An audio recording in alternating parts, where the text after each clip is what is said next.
Hello friend, आपका जे study classes में स्वागत है। आज का हमारा टॉपिक रहेगा एमीन चैप्टर जो है उसमें से मोस्ट इम्पॉर्टेंट टॉपिक कौन कौन सा है उसे हम आपको बताना चाहेंगे। जैसे आप एनसीईआरटी बुक ओपन करेंगे और अभ्यास वाले सीरीज पर जाएंगे तो आप देखेंगे 30.7 में आ जा रहे हैं पास में।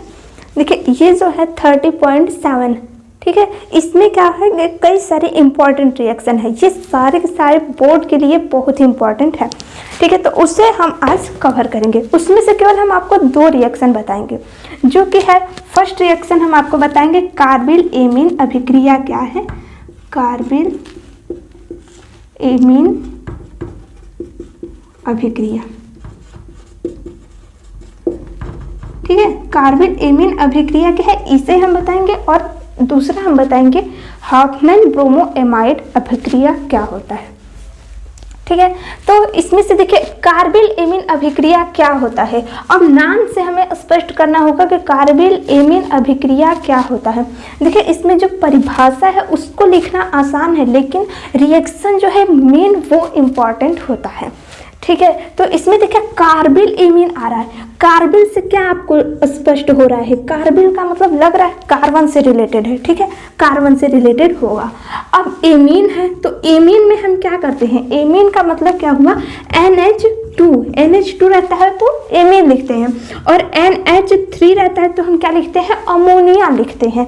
और इसी तरह NH3 इसके ऊपर प्लस चार्ज आ जाए तो अमोनियम आयन हम बोलते हैं, ठीक है। तो एमीन हो गया। तो इस रिएक्शन में क्या है, कार्बिल एमीन अभिक्रिया, मतलब कार्बन और एमीन का अभिक्रिया कैसे होता है इसे हम आपको आज बताएंगे, ठीक है। तो चलिए हम स्टार्ट करते हैं। देखिए तो कार्बिल एमीन में क्या आएगा, कार्बिल का मतलब क्या हुआ, कार्बन की श्रृंखला, जैसे कार्बन हो गया, कार्बन कार्बन कार्बन कार्बन, इन इस तरह अगर कार्बन की श्रृंखला लगातार बढ़ती जा रही है तो इन सब को हम क्या करते हैं, कंप्लीटली रूप से आर से डिनोट कर देते हैं। आर क्या है, कार्बन की श्रृंखला होता है, ठीक है। तो हम इसमें यहाँ पे क्या बताएंगे कि जैसे मान लीजिए हम मान लिए आर हो गया कोई एल्कील, ठीक है, इसमें हम क्या करेंगे, एमीन जोड़ देंगे, ठीक है। तो क्या हो गया RNH2, कार्बिल एमीन का मतलब क्या है, RNH2 का रिएक्शन हम क्या करते हैं, CHCl3, ठीक है, CHCl3, इसे क्या बोलते हैं, क्लोरोफॉर्म बोलते हैं। इसके साथ हम रिएक्शन कराते हैं, किसके साथ, KOH, ठीक है, पोटेशियम हाइड्रोक्साइड के साथ कराते हैं। अब KOH लीजिए, मतलब कोई भी एक हाइड्रोक्साइड या फिर KOH या फिर NaOH, दो में से कोई एक आप ले सकते हैं, ठीक है, Na या K, ठीक है। अब देखिए क्या होता है, जब ये सारी चीज मिलते हैं तो आपस में क्या करते हैं, रिएक्शन करते हैं। अब रिएक्शन कैसे होता है, यहाँ पर लोगों को बहुत कंफ्यूजन होता है कि क्या निकालें कैसे निकालें। इसमें से आपको कुछ नहीं करना है, बस और इस तरह रिएक्शन आता है तो बैलेंस करने में भी दिक्कत होता है, तो बैलेंसिंग में भी दिक्कत नहीं होगा। यहाँ पर देखिए क्लोरीन कितने हैं, Cl3 क्लोरीन है। जब यहाँ पर क्लोरीन 3 है तो क्या होगा कि यहाँ पर पोटेशियम केवल 1 है, तो हम क्या करते हैं, क्योंकि हम अक्सर रिएक्शन में क्या निकालते हैं, KCl निकालते हैं। तो KCl, यहाँ पर क्लोरीन 3 है तो हम कभी भी आप ये नहीं देखते होंगे कि KCl3 लिखा हो, ठीक है, KCl3 नहीं होता है, क्योंकि क्लोरीन जो है इसके लास्ट में कितने, ये जो वैलेंसी कितने खाली होते हैं, केवल 1 खाली होता है। तो यह पोटेशियम के साथ 1 क्लोरीन है तो वह केवल 1 बॉन्ड बनाना चाहेगा, ठीक है, पोटेशियम के साथ। तो इसी तरह ये रिएक्शन जब होता है तो क्या होता है, यहाँ से KCl निकलता है, ठीक है। सबसे पहले आप KCl ही निकाल दीजिए, ठीक है, निकलता सबसे पहले मेन प्रोडक्ट है, उसके बाद कौन सा निकलेगा इस तरह से दिखाते हैं, लेकिन हम आपको अभी बता दे रहे हैं कि आप सबसे पहले ये निकालिए। देखिए KCl, अब यहाँ पे क्लोरीन 3 है तो हम यहाँ पर 1 क्लोरीन तो नहीं निकालेंगे, हमें 3 क्लोरीन निकालना है। जब हमें 3 क्लोरीन निकालना है तो यहाँ पर तो पोटेशियम केवल 1 है, तो हम क्या करेंगे, 3 से मल्टीप्लाई कर देते हैं, ठीक है। अब इस चीज को ध्यान दीजिएगा। अब हम KOH को क्या हम इस रूप में लिख सकते हैं, KOH, ठीक है, क्योंकि यहाँ पे 3 बार KOH आया है, KOH, ठीक है। तो हम क्या किया, यहाँ से Cl को, ठीक है, यहाँ पे ध्यान दीजिएगा कि इस तरह से हमने क्या किया, इसे निकाल दिया, तो KCl निकल गया, ठीक है। अब क्या होता है, देखिए अब यहाँ पर क्या हो जाएगा कि यहाँ पर से अब K भी निकल गया, ठीक है। अब OH OH OH बचा, ठीक है। अब वाटर में क्या होता है H2O, ठीक है। एक ऑक्सीजन के लिए कितने हाइड्रोजन की जरूरत है? एक ऑक्सीजन के लिए 2 हाइड्रोजन की जरूरत है। यहाँ पर कितने ऑक्सीजन है? 3 ऑक्सीजन है। तो कितने हाइड्रोजन की आवश्यकता पड़ेगी? 6 हाइड्रोजन की आवश्यकता पड़ेगी। 6 हाइड्रोजन कहाँ से आएंगे? 3 यहाँ से आएंगे, 1 यहाँ से आएंगे, 2 यहाँ से आएंगे। हो गया 6, 3, 4, 5 और 6 हो गया 6 हाइड्रोजन। मतलब यहाँ पर क्या निकलेगा? इसके बाद वाटर निकलेगा। ठीक है, कितने वाटर निकलेंगे? ऑक्सीजन कितने हैं? 3 है, तो हमने यहाँ पे दिखा दिया 3, मतलब 3 KCl निकला, 3 H2O निकला। ठीक है, अब देखिए क्या होता है। अब हम इन सबको सही से लिख दे रहे हैं। NH2 हो गया, यहाँ पर CHCl3। अब क्या होता है? अब इसका काम खत्म हो गया, इसका काम खत्म हो गया। अब देखिए क्या बचा है। ठीक है, यहाँ से हाइड्रोजन निकल गया, Cl निकल गया, यहाँ पर क्या बचा? केवल कार्बन बचा। ठीक है, अब यहाँ पर क्या होता है? H2O भी निकल चुका है। यहाँ पर क्या बचा? RN बचा है। ठीक है, अब हम आपको बता रहे हैं कि ये जो नाइट्रोजन है ये कितना बॉन्ड बनाता है। क्योंकि देखिए यहाँ पर एक तो नाइट्रोजन जो है R के साथ जुड़ा हुआ था, 2 हाइड्रोजन के साथ जुड़ा हुआ था। ठीक है, अब दोनों हाइड्रोजन ने इसे धोखा दे दिया, मतलब निकाल दिया। अब क्या होता है? नाइट्रोजन पे तो एक इस तरह से लोन पेयर प्रेजेंट होता है। अब क्या होगा? ये कार्बन आएगा, कार्बन भी 4 बॉन्ड बनाया था। अब क्या होगा कि ये आएगा इसके साथ जुड़ने के लिए। ठीक है, तो कार्बन क्या करता है? आएगा और इसके बॉन्ड को कंप्लीट कर देता है, मतलब इस तरह से बॉन्ड बना लेते हैं। अब क्या होता है? देखिए यहाँ पे 2 बॉन्ड हो जाएगा, RN डबल बॉन्ड C। ठीक है, तो क्या हो जाएगा? देखिए जो कुछ भी निकलना था सब निकल गया, प्रोडक्ट बन के जाएगा हमारा RN डबल बॉन्ड C। ठीक है, इस रूप में आप लिख सकते हैं, या फिर बुक में नॉर्मल रूप में देखेंगे तो लिखा होता है क्या? RNC। आप ये मत लिख दीजिएगा RCN। ठीक है, क्योंकि ये साइनाइड होता है, ये होता है आइसोसाइनाइड।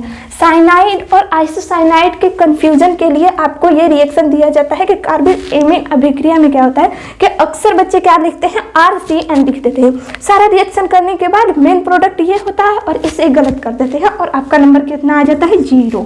ठीक है, तो इसलिए हम इतना आराम से और इतना ध्यान से बता रहे हैं कि इसमें ये गलती मत कीजिएगा। कार्बन एमीन अभिक्रिया में क्या होता है? RNH2 क्लोरोफॉर्म के साथ रिएक्शन करता है KOH के साथ और बनाता क्या है? RNC। इसे क्या बोलते हैं? R को हम क्या बोले थे? एल्कील। ठीक है, तो ये क्या हो जाता है? एल्कील आइसोसाइनाइड। ठीक है, ये क्या हो गया? एल्कील आइसोसाइनाइड हो गया। अब ये क्या है? एल्कील एमीन। ठीक है, अब इसी में ठीक है आपको रिएक्शन किस तरह पूछेगा। देखिए अब मान लीजिए R के स्थान पे क्या देगा? CH3। अब NH2 दे दिया। ठीक है, मान लीजिए ये दे दिया, या फिर ये मान लीजिए CH3 CH2 NH2 दे दिया। फिर इसके साथ रिएक्शन कराना है, किसके साथ?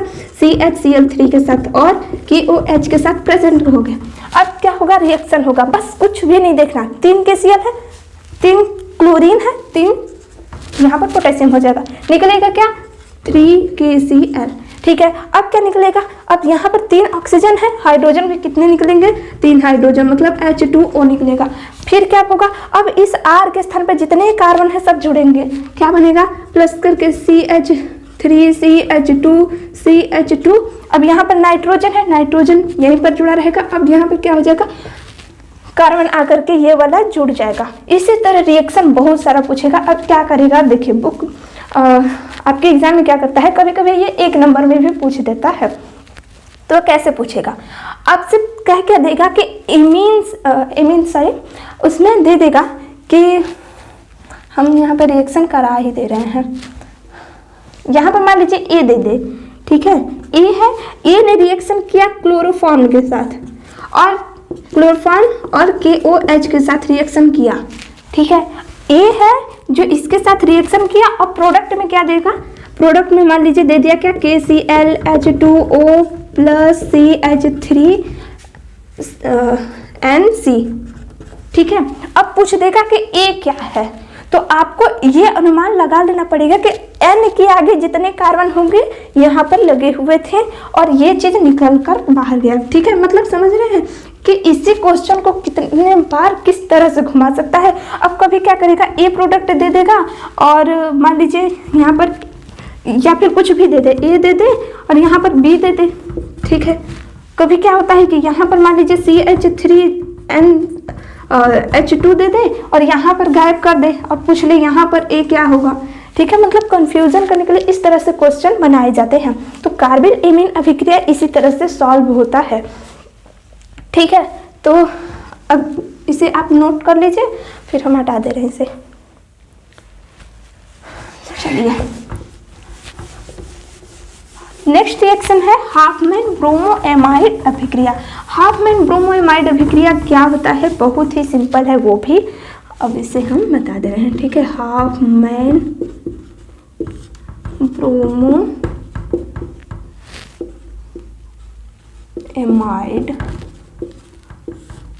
अभिक्रिया।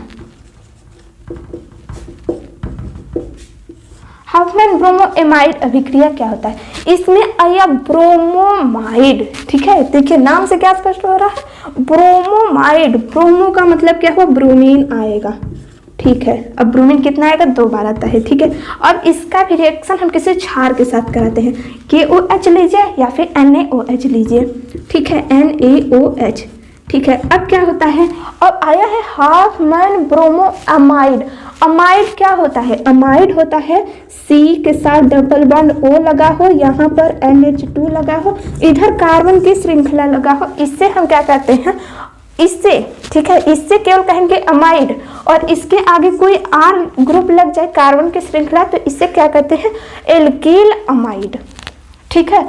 तो देखिए अब यहाँ पर क्या आएगा, कोई R है, अब एमाइड के साथ रिएक्शन करता है। अब यहाँ पर क्या होता है, ध्यान दीजिएगा। अब यहाँ पर क्या होगा, बस कुछ ज़्यादा नहीं करना है, क्या ध्यान देना होगा यहाँ पे, बस एक पॉइंट ध्यान दीजिएगा, सब रिएक्शन हो जाएगा। अगर आपको हाफमैन ब्रोमोएमाइड अभिक्रिया आ जाए तो समझिए आपको बस तुरंत याद करना होगा कि हमें इन सब पे कुछ भी ध्यान नहीं देना है, ठीक है। हमें इन सब पे कुछ भी ध्यान नहीं देना है, हमें क्या करना है कि बस अमाइड में से इसको हटा देना है और यही हमारा प्रोडक्ट बचेगा, ठीक है। मतलब अपने दिमाग में ये इमेज डाल लीजिए कि अगर हाफमैन ब्रोमोएमाइड अभिक्रिया आ जाएगा तो हमें क्या करना होगा कि CO को हटा देना होगा, फिर जो प्रोडक्ट आएगा हमारा यही, मतलब इसमें से यही हमारा प्रोडक्ट लास्ट में बनेगा। आप देखिएगा RNH2 ही लास्ट में बचेगा। अब कैसे बचेगा, अब हम आपको रिएक्शन बता दे रहे हैं हम कैसे। देखिए जब भी आप देखते होंगे कि कैटायन है, एनायन के साथ मिलकर के कोई ना कोई रिएक्शन हो जाता है।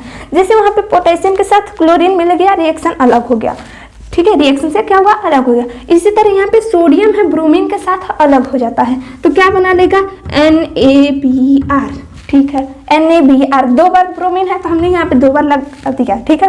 अब क्या होता है, अब देखिए क्या होगा कि यहाँ पर जो NaOH है, NaOH, अब इसमें क्या है कि देखिए अब ये रिएक्शन करता है। अब क्या होगा कि ये जो सोडियम है यह CO के साथ बाहर निकलना चाहता है, ठीक है। अब बाहर निकल के पता नहीं कहाँ स्वैपिंग करना चाहता है, देखिए तो क्या बन जाएगा लास्ट में, Na2CO3 बना लेता है। अब कैसे बनाएगा Na2CO3, एक ऑक्सीजन इसका ले लेगा, ठीक है। सोडियम क्या करता है, पहले सोडियम क्या करेगा, ध्यान दीजिएगा, यहाँ पर सोडियम की संख्या अभी हम कंप्लीट नहीं किए हैं कि बैलेंस तो हम कंप्लीट कर चुके हैं, ठीक है। NaOH हम मान लिए कि इतना बार हमने ले लिया। अब Na2 हमने 2 बार ले लिया, ठीक है। अब यहाँ पर CO को हमने ले लिया, ठीक है। Na2 हमने 2 ले लिया, हमें लास्ट में क्या बनाना है, Na2CO3 बनाना है। अब कैसे बनेगा, क्योंकि 2 सोडियम ये आ गया, अब ये इसके साथ इस ऑक्सीजन को भी लेकर के आता है। Na2 हो गया, CO एक इसका ऑक्सीजन हो गया, 2 इसका ऑक्सीजन हो गया, ठीक है। अब बन क्या जाएगा, Na2CO3। अब इसके बाद क्या बन जाता है, Na2CO3, ठीक है। अब Na2CO3 बनता है तो क्या होगा, अब इसके बाद देखिए, अब इतनी सारी चीजें निकलने के बाद क्या होगा कि यहाँ पर एक ऑक्सीजन, यहाँ पे 2 ऑक्सीजन, 2 ऑक्सीजन के लिए कितने हाइड्रोजन की आवश्यकता पड़ती है, 4 हाइड्रोजन। तो यहाँ पर 1 हाइड्रोजन, 2 हाइड्रोजन, 3 हाइड्रोजन, 4 हाइड्रोजन, मतलब यहाँ पर 4 हाइड्रोजन है। तो हम क्या ये निकाल सकते हैं 2H2O। आपको इसमें बैलेंसिंग के लिए याद करना होगा कि जितने NaBr की संख्या रहेगी उतना ही वाटर मॉलिक्यूल्स का भी। तो यहाँ पे NaBr 2 बार निकलेंगे, मतलब इनकी संख्या 2 है और H2O का भी जो आगे का वैल्यू मतलब ये जो 2 है वह इसका और इसका समान होता है। अब देखिएगा यहाँ पर क्या हुआ, अब यहाँ पर क्या होगा, अब ये तो निकल गया, ठीक है। अब ये NaO जो है R जो है CO के साथ निकल गया, ठीक है। Na2CO3 के बाहर निकल गया। अब ये जब निकल गया तो बचा क्या लास्ट में, R बचा है। अब R का बॉन्ड खाली हो गया, अब इसके बीच में से ये गायब हो गया और इधर से NH2 का आगे का जो बॉन्ड है वो खाली हो गया, तो ये आपस में बॉन्ड बना लेते हैं, ठीक है। लास्ट में प्रोडक्ट बन गया ना RNH2। यही है हाफ मैन ब्रोमो एमाइड अभिक्रिया। याद करने के लिए क्या करना होगा कि CO को गायब कर देना है, जो प्रोडक्ट आएगा बस उसे छाप देंगे, ठीक है। अब एग्जांपल ले लीजिए, जैसे हम मान लेते हैं कि R के स्थान पे हमने ले लिया CH3, ठीक है। तो क्या बनेगा CH3CONH2 प्लस क्या हो जाएगा, ब्रोमाइड है तो ब्रोमीन तो होगा ही, ठीक है। अब क्या होगा NaOH के साथ रिएक्शन करेंगे, जब रिएक्शन करेंगे तो क्या बनेगा, अब Na है Br के साथ रिएक्शन करेगा ही तो क्या बन जाएगा NaBr प्लस। अब NaBr बनेगा तो हमें ये पता है कि इसके साथ H2O भी बनता है। कैसे बनता है हमने आपको रिएक्शन में बता दिया। अब इसकी संख्या ब्रोमीन यहाँ पे 2 बार है तो ब्रोमीन यहाँ पे 2 बार, वाटर देखता है तुम 2 बार हो तो हम भी 2 बार रहेंगे, ठीक है। अब ये रिएक्शन होने के बाद क्या होगा, अब ये Na देखता है कि CO भाई भी आए हैं तो इनको भी ले लेते हैं और बना क्या लेता है Na2CO3, ठीक है। अब क्या होगा, ये आपस में रिएक्शन करेंगे। अब देखते हैं कि CH3NH2 हम दोनों का बीच का रास्ता गायब हो गया तो हम दोनों मिल जाते हैं, तो बन क्या जाएगा CH3NH2, ठीक है। तो ये रहा हाफ मैन ब्रोमो एमाइड अभिक्रिया। तो आज का टॉपिक कैसा रहा दोस्तों, आप हमें ज़रूर कमेंट बॉक्स में बताइएगा। अगर नहीं समझ में आया है तो भी कमेंट में बताइएगा, हम फिर से बताएंगे आपको। Thank you.